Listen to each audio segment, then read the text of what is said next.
girls, welcome back to my channel. And if you're new here or coming over from the playlist, thank you so much for clicking onto this video.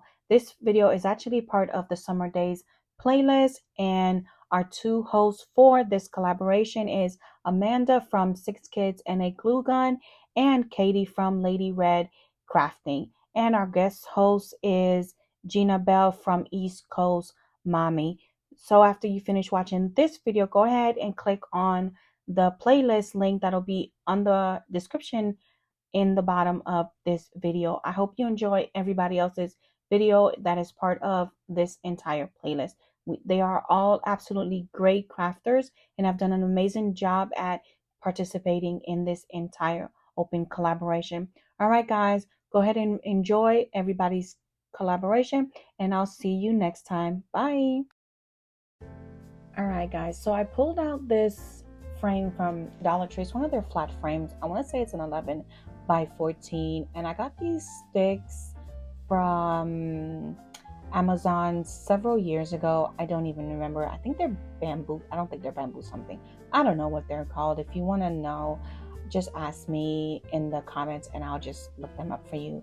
So then I got my miter shear and I measured everything up, and I decided to test out how to do my 45 and 90 degree angle. I think it's all 45. Guys, I've never actually done a 45 degree angle, so I actually had to bother my husband, and he was like, well, just do this, and why are you bothering me with your stuff? So then I actually messed up the angles at one point. I think it was the bottom angles, so I actually had to redo it. So yeah, it was a very insane morning while I was doing this. So that's why you keep seeing me trying to figure out which way over here that you see me doing. Like, what am I doing? I don't have no idea what I was doing. It was very funny trying. So let me know in the comments if when you guys would see what I mean.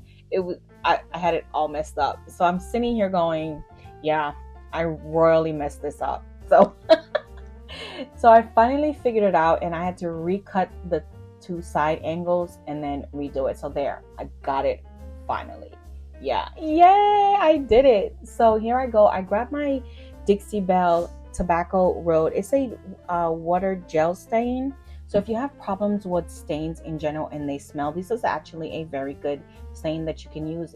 It's no odor and all that jazz. So here I am staining all four sides of them, and then I'm just going to line them up very nicely. I actually didn't want to stain the side that I was going to go at the bottom, but I got staining, got distracted, and that's what happened here. So yeah, don't mind me. So I realized I forgot to sand the corners, because the corners were actually but a little bit more jagged than I wanted to. So I grabbed my finger sander and just got to doing that. So here we go. I grabbed these clips. These are actually the smaller clips from Dollar Tree, and they're in the Crafter's Square section. So these are really good for smaller projects like this. So this wood glue is actually also from the Dollar Tree. So here we go. We're actually clipping everything down. Actually, by the time I'm done with this, it actually reminded me of Edward Scissorhands. So yeah, my imagination was all out of whack on this project. Don't mind the insanity. Yeah, just enjoy the view. Yeah.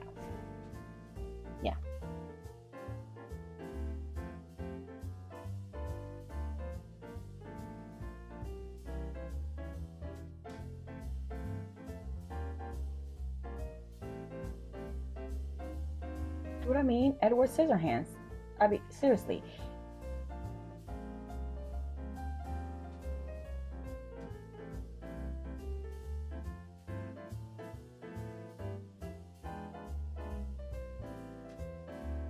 So this is a stencil from Cricut. I used to have a monthly membership with them, but then I canceled it because I realized I really wasn't using any of the products, because I always got intimidated. It was just, I found it very complicated and hard to use, but I was like, I have so much of this stuff, I need to use it. So I've been trying to talk myself up into using this stuff, it's starting to dry out, but I revived the paste, and this is me. And the biggest thing is you have to realize that you either have to move fast, or the biggest thing is lift up the stencil so that it doesn't dry onto the blank that you're using. I accidentally lifted this up too much, but it's okay. I just used my heat gun and dried it to dry up the already laid down paste. Laid it back down and went back to work. It actually worked perfectly. So again, yay to me. So the paste that I'm using here is actually from Magnolia Design. So it doesn't really matter where you use the paste, which paste you use, because they all technically work the same. So initially I wasn't going to do the border, but the paste got on there. So I was like, well, you might as well do it. It's already going. But actually, I'm glad I made that mistake. Well, it's not a mistake, it's happy accident. So there we go. It came out so much nicer than I was expected. Look at that.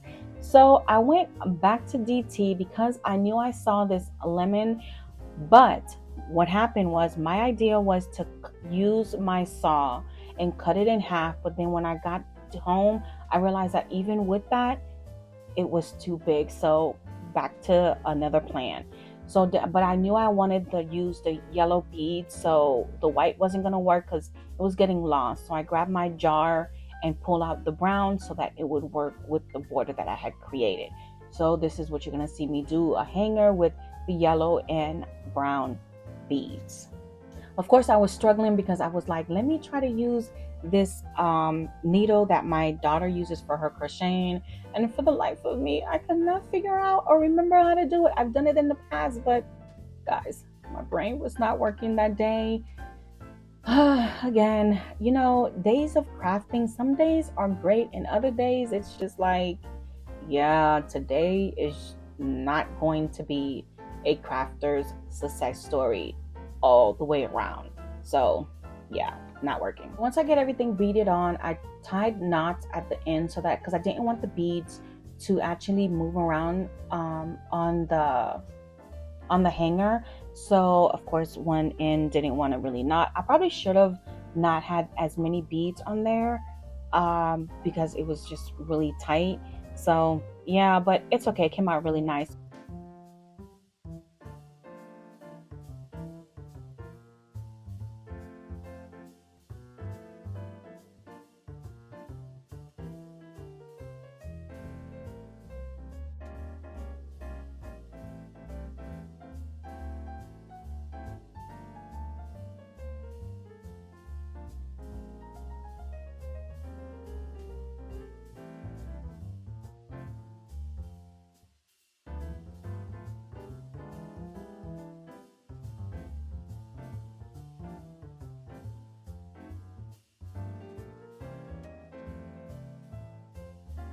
I grabbed my hot glue gun and just wanted to glue the beads onto the top of the frame that I had created. So that was pretty much all I wanted to do on here, but I'll show you guys how it turned out later on at the end of the video.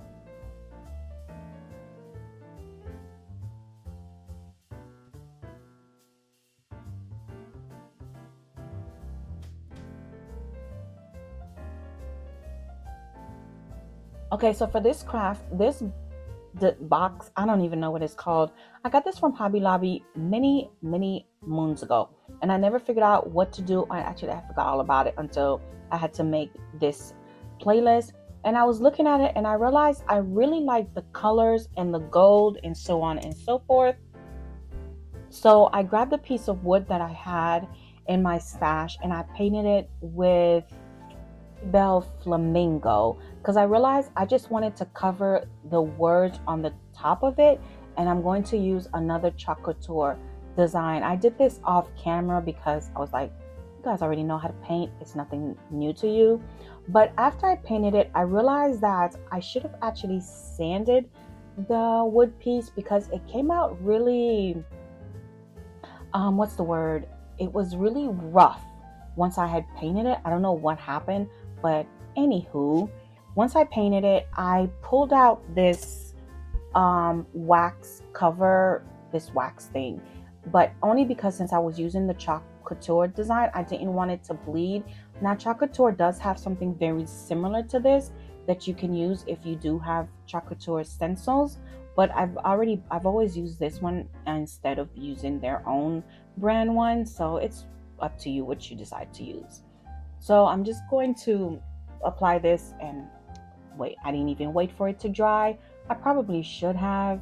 I don't know. I always just put it on there. So I'm just gonna glue this.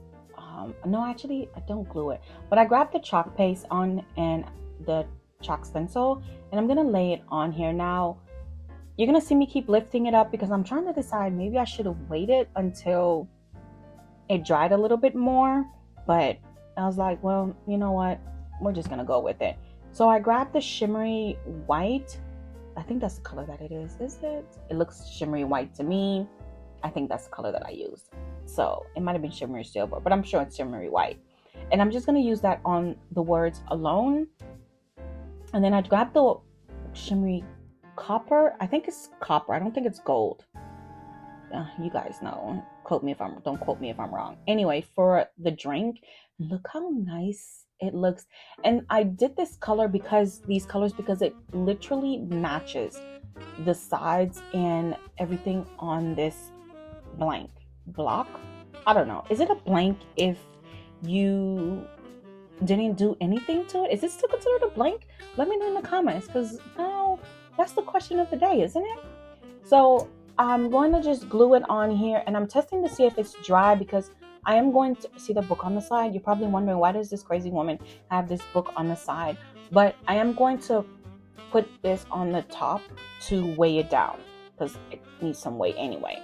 So that's why you see it on there, but you'll see the reveal later on in the video. This mason jar was part of a grab bag from Michael's, again, so many moons ago. Now, it had hooray something, a USA on it, and I had to use acetone to get all the words off.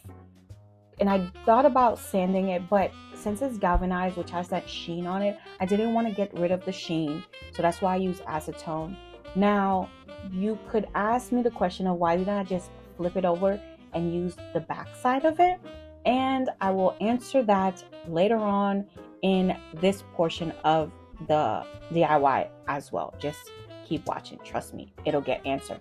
Now I'm just removing these metal stars. They actually are metal. I was actually surprised. I thought they were I thought they were something else, but surprisingly they're metal. But I'm gonna hold on to them for something completely different later on in some other DIY. I have no idea, maybe for Christmas, who knows. But anyway, I have this tape at the bottom that I started doing for the DIY, but then I realized I'm supposed to be recording this, right? So I'm using the lines of my glass mat to get the my alignment as straight as possible. But if you guys have been watching my channel, y'all know your girl doesn't get anything straight as possible anyway. So, but I'm gonna make my attempt as much as I can, and if you need perfection, we're not here for that. But here we go. I don't even know how I didn't notice this thing was not straight, but the plan is to get the look of liquid. I don't know what my plan was, but we're gonna work with it and it's gonna come out looking good. Okay, just work with me here.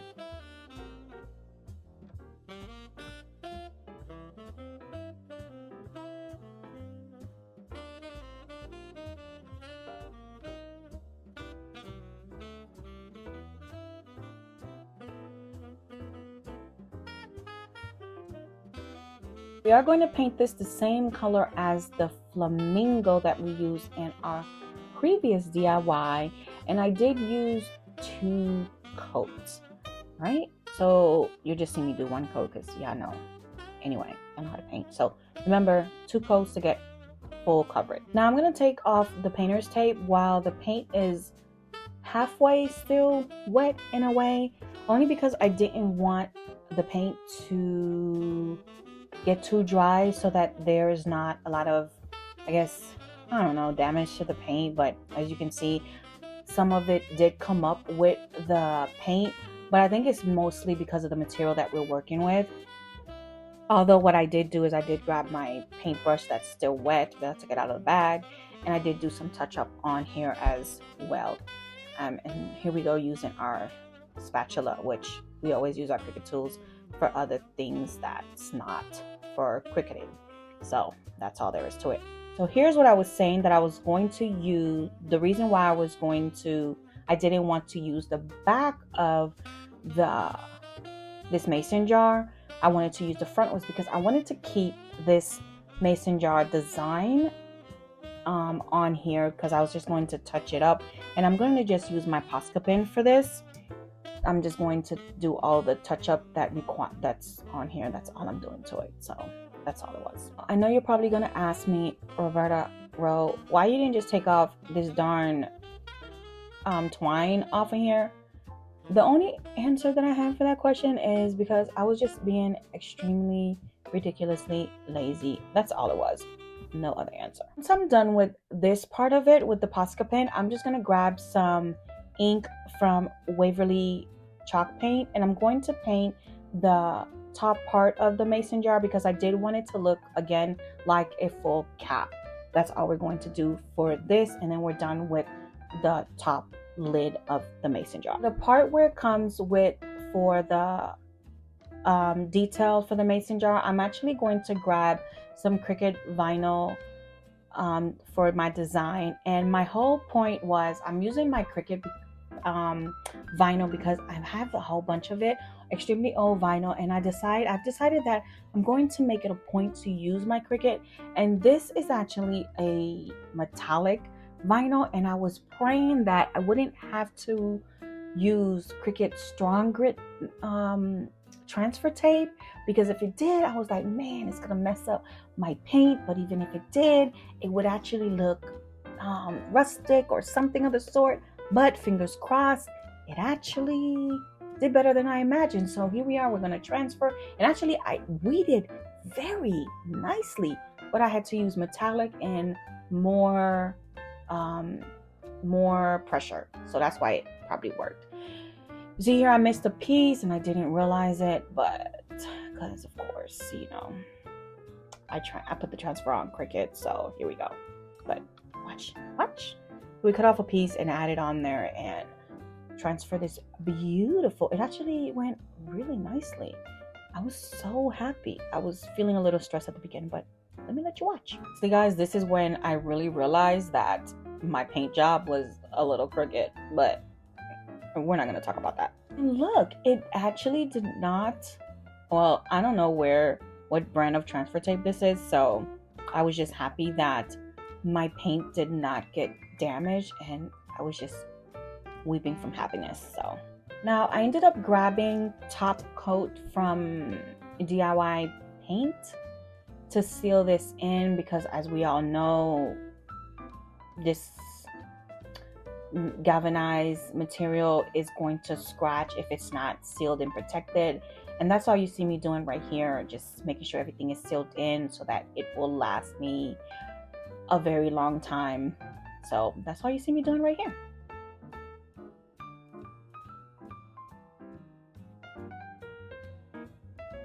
For this next DIY, I'm actually going to be doing an outdoor flag. I grabbed my cell phone because I thought I did not remember how to make it, but then I realized I did an outline row. So why did you need your phone? But I preheated it and I used my, what's that thing called, guys? Why do I always forget what that thing is called?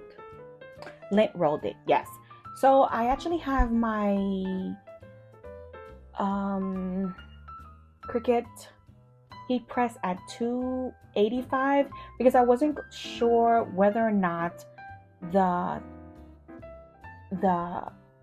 flag was going to be, actually it's 295. I'm sorry, I thought it was lower than that, but here we go. So since it's going to be layered, we're actually going to do the tack on method because it's going to take a lot of layers, which means that we're only going to do 5 seconds per layer. And I actually messed up because when I did this black layer, it was only supposed to be an actual outline. It wasn't supposed to be all the black. But when I cut it, I realized I messed up. And of course, I wasn't going to recut this entire black layer. So here we go. And there's a little piece of yellow. And I realized it here. So I fixed it. But there's going to be another, what is the word? Rebel piece that I didn't fix until, well, I tried to fix it later on in the thing, but yeah, she didn't want to cooperate with me, so I have this. Yeah, anyway, I'll let you watch this in peace. I mean, she was just being, it wasn't working. I kept trying to fix it and it just she didn't want to be bothered. At this point, I was just like, you know what, you don't want to go on, we'll just leave you out. It's perfectly okay. No one's gonna notice. It's a flag. It's perfectly okay. We'll just leave you out. So again, when you have lots of layers like this, you just do 5 seconds per piece, per section, because what you don't want is to shrink your HTV or otherwise burn it. So 5 seconds is perfectly fine. You tack it on, you move on, you lift everything up, and that is all that the HTV needs. So now let's watch this come into fruition.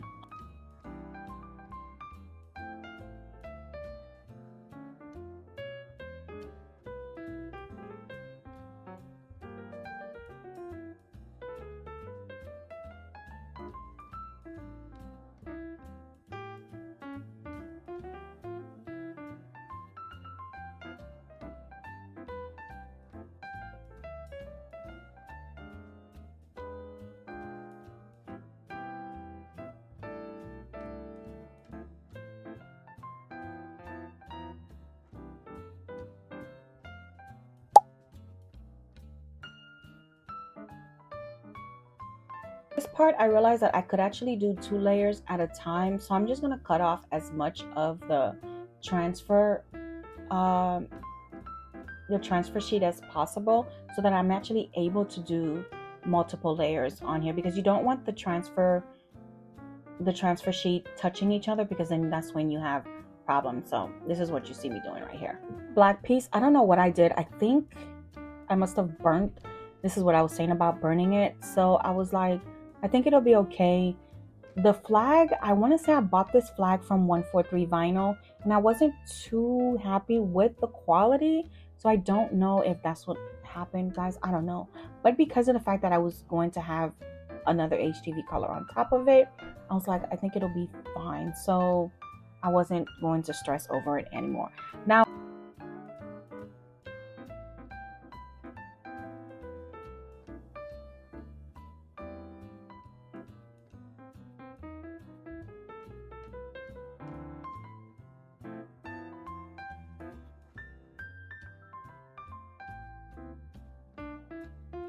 Now, when I got to this part, I was like, Roberta, where in Gigi's name does this piece go? Come on now. Where's this going? Like, I had no freaking idea where this went. And then I was like, oh, that's where it goes. Oh, okay. Well, that took me a minute to get there, right? Yeah. Okay. But then I also realized, why am I missing a piece? Because I have a whole lot of black squares. I have 2 black squares. Am I going to have to cut another? Like, where am I missing something?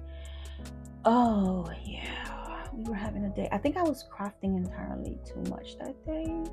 So, yeah. But then I found it. It was in between my 2 heat presses. And I was like, jeez, please. But that is what it looks like. So, show you guys at the end.